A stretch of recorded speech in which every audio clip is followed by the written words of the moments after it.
નમસ્કાર, હું દીપલ. આપ જોઈ રહ્યા છો ગાંધીનગરની સૌપ્રથમ web news channel live Gandhinagar. તો આવો નિહાળીએ આજનું જીવતું ધબકતું ગાંધીનગર લાઈવ ગાંધીનગરની નજર. આજના ઝડપી બદલાતા યુગમાં આર્ટિફિશિયલ ઇન્ટેલિજન્સ એઆઈએ વૈશ્વિક સ્તરે શિક્ષણ, સંશોધન અને ઉદ્યોગ ક્ષેત્રમાં ક્રાંતિ લાવી છે. આવી જ દ્રષ્ટિને આકાર આપતા કડી સર્વ વિશ્વવિદ્યાલય એક વધુ મહત્વપૂર્ણ પગલું ભર્યું છે. સર્વ વિદ્યાલય કેળવણી મંડળ સંચાલિત અને કડી સર્વ વિશ્વવિદ્યાલય સેક્ટર 23 ખાતે એઆઈ સેન્ટર ઓફ એક્સેલન્સનું ભવ્ય ઉદ્ઘાટન સર્વ વિદ્યાલય કેળવણી મંડળના માન્ય ચેરમેન તથા કડી સર્વ વિશ્વવિદ્યાલયના પ્રેસિડેન્ટ શ્રી વલ્લભભાઈ એમ પટેલના હસ્તે કરવામાં આવ્યું. કેન્દ્રની સ્થાપનાનો મુખ્ય હેતુ એ છે કે વિદ્યાર્થીઓને એઆઈ વિશે એક વ્યાપક જ્ઞાન અનુસંધાન માહોલ, આંતરરાષ્ટ્રીય સ્તરે સંકલ્પ તાલીમ પ્રાપ્ત થાય. આ એક્સેલન્ટ સેન્ટરના માધ્યમથી વિદ્યાર્થીઓ એના વિવિધ ક્ષેત્રો જેમ કે machine learning, natural language processing, computer vision, robotics વગેરે વિષયોમાં ઊંડાણપૂર્વક જ્ઞાન મેળવશે. તેમજ સ્ટાર્ટઅપ કલ્ચર, ઇનોવેટિવ આઈડિયા અને પ્રોડક્ટ ડેવલપમેન્ટ જેવા ક્ષેત્રોમાં પણ તેઓને માર્ગદર્શન મળશે.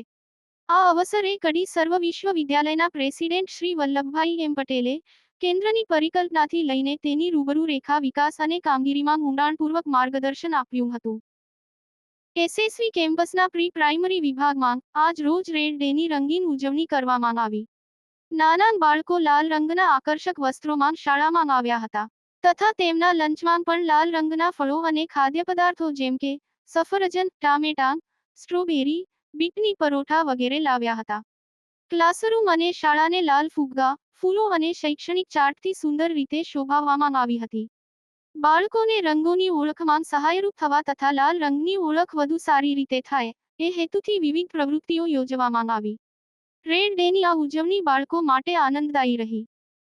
ગાંધીનગર 15 જુલાઈ 2025ના રોજ કર્ણાવતી યુનિવર્સિટીના એનએસએસના સ્વયંસેવકો, ગુજરાતના રાજ્યપાલ શ્રી આચાર્ય દેવવ્રતજીના ધર્મપત્ની અને ગુજરાતના પ્રથમ મહિલા નાગરિકના જન્મદિવસ નિમિત્તે રાજભવન ખાતે બ્લડ ડોનેશન કેમ્પનું આયોજન કરવામાં આવ્યું હતું.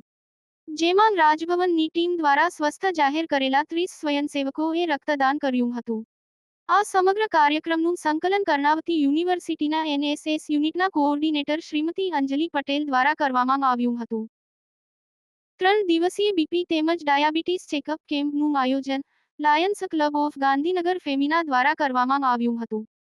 આ કેમ્પ સેક્ટર 21માં આવેલા મહારાષ્ટ્ર ભવનમાં ચાલતા પ્રીટી વુમન્સ એક્ઝિબિશન દરમિયાન દક્ષાબેન જાદવ તથા શિલ્પાબેનના સહયોગથી કરવામાં આવ્યું હતું. જેમાં આશરે 135 જેટલા બીપી તેમજ ડાયાબિટીસ ચેકઅપ થયા હતા. આ ચેકઅપ દરમિયાન પ્રેસિડેન્ટ અર્ચના દવે, સર્વ past president secretary Kanan Patel, treasurer માય અગ્રવાલ તેમજ સર્વિસ પ્રોજેક્ટ ચેરમેન ભૂમિકા જોગાણી હાજર રહ્યા હતા.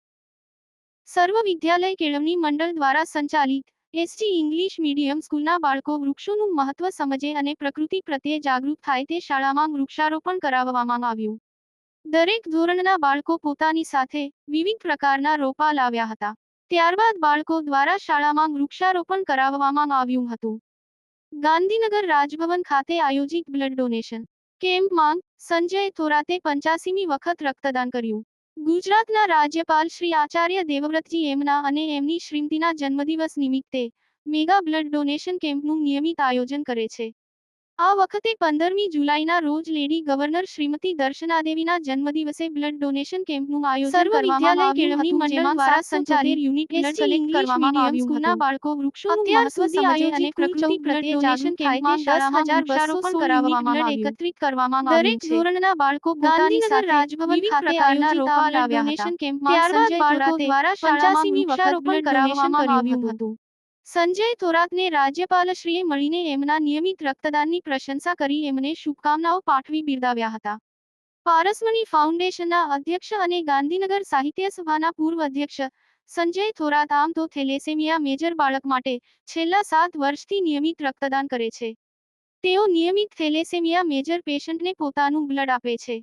રાજભવન ખાતે રક્તદાન કરતી વખતે રાજ્યપાલ શ્રી આચાર્ય દેવવ્રતજી સાથેની વાતચીત સંજય થોરાતના 85માં રક્તદાનની એક યાદગાર ક્ષણ બની રહી હતી.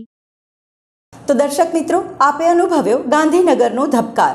આપની આસપાસ બનતી આવી જ ઘટનાઓની જાણકારી અમારા સુધી પહોંચાડવા માટે સ્ક્રીન પર દર્શાવેલ નંબર પર વોટ્સએપ દ્વારા અથવા ઈમેલ આઈડી પર મેલ કરીને આપ અમારો સંપર્ક કરી હો. ધન્યવાદ.